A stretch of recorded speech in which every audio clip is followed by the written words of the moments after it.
অচিনাকি লোকক আহ্বান জনাম যে যিমান পাৰে সোনকালে আপোনালোকে সত্ৰৰ পৰা আঁতৰি যাওক, আমাৰ ফৰেষ্টৰ পৰা আঁতৰি যাওক।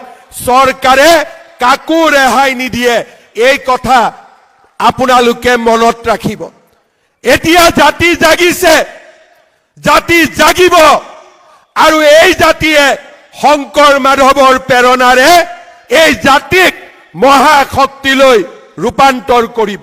মই অসমবাসী ৰাইজক অনুৰোধ জনাম, অচিনাকি লোকক মাটি বিক্ৰী নকৰিব, অচিনাকি লোকক চাকৰি নিদিব, আৰু অচিনাকি লোকসকলক জাতিৰ বৰঘৰত সোমাবলৈ অনুমতি নিদিব।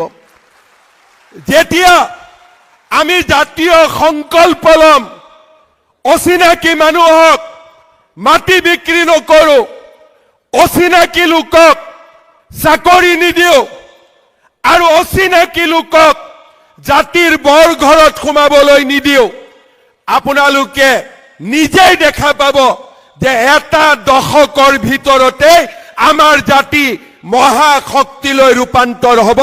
আমাক কোনেও ধৰি ৰাখিব নোৱাৰে।